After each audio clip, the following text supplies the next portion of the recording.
It is, if you were a farmer, it is easier when the wolf does not have the cover of the sheep. Well, I think that there's a lot of naivety about what it means to have one president or another. Okay, Trump was elected. He appointed Rex Tillerson, Secretary of State. Rex Tillerson is the CEO of Exxon, but who has been the second most frequent visitor to the White House for the last eight years under Barack Obama. It is Exxon. What was Hillary Clinton doing in her time as Secretary of State? One of the primary things she was doing is pushing US oil interests.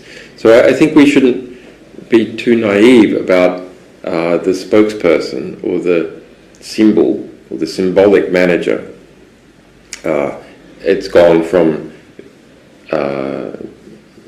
prospectively, Hillary Clinton to Donald Trump. Okay, so the US government is going to commit all sorts of crimes against its own people and against people internationally. It will commit many grave errors and it will commit a lot of crimes intentionally.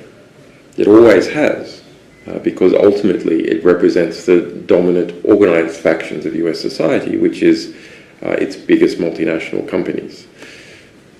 The question is,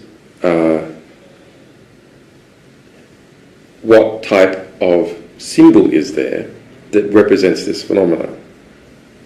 Okay.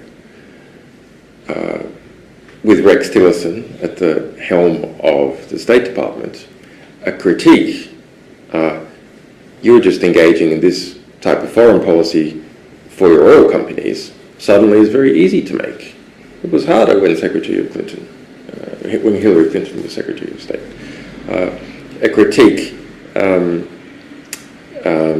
that any aspect of this new Trump administration is engaged in crony capitalism, doing dodgy deals for friends, just serving the interests of the billionaire class, is a very easy critique to make. But if we go back and look at the Obama cabinet, there are nearly all tens of millionaires in the Obama cabinet. Okay, there's billionaires in the Trump cabinet, but there are tens of millionaires in the Obama cabinet. So I'm not sure things are so different, and in some ways, rhetorically, the situation is a lot easier.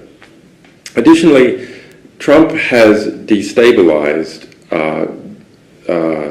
what was a increasing consolidation of neoliberal power under the Obama administration heading into the Clinton.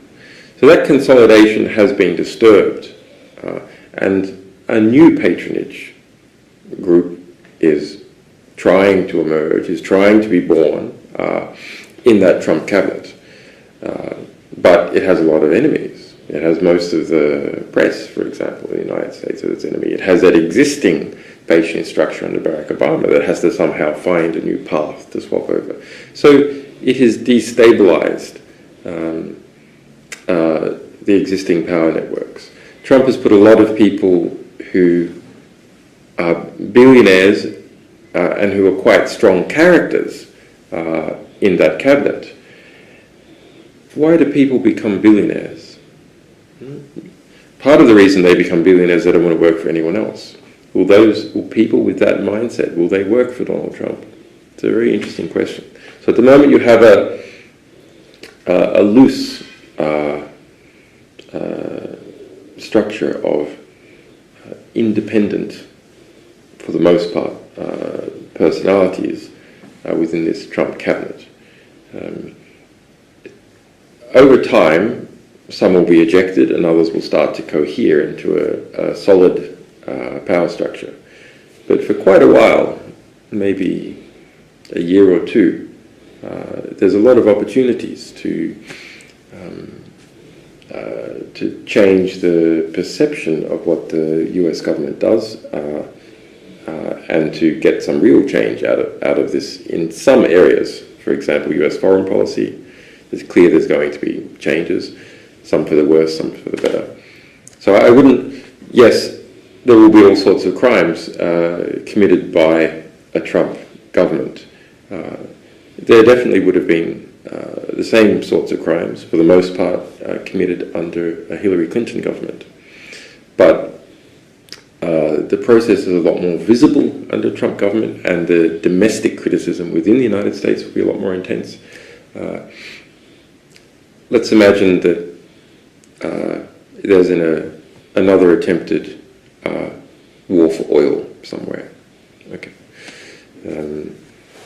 Well, who will oppose it internationally? Well, if you look at the structure of European society,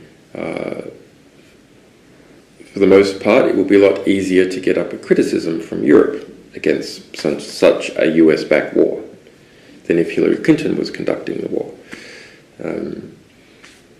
So if you are a victim country, you can get international support more easily if the Trump administration is trying to take over your country for the purposes of oil than if the Clinton administration was doing so. Similarly, domestically, you might want to gain domestic opposition to such a war. Well, the New York Times and so on, they are, for a variety of reasons, they are offside with the Trump administration. So is CNN. So 4 of the 5 major media conglomerates in the United States. We'll see if they do some deal down the track, but at the moment, the majority are campaigning against the Trump administration. So it's easier to get domestic resistance to such a policy. Then there is an isolationist strand within this new Trump cabinet. Now, probably that isolationist strand will decay over time. Probably the CIA and the military-industrial complex will start to get to it. Exxon and Chevron and other countries, other big companies with interests overseas will demand, no, please do this. The arms companies will say, we need to boost our arms sales. People need to see our fighter jet bombing something, otherwise they won't buy it. So over time, that will happen. But for the moment, it is very easy to get up a critique inside the United States and outside the United States for anything seriously dangerous that Trump administration does. So it's not all bad. If I may summarize, if you were a farmer, it is easier when the wolf does not have the cover of the sheep.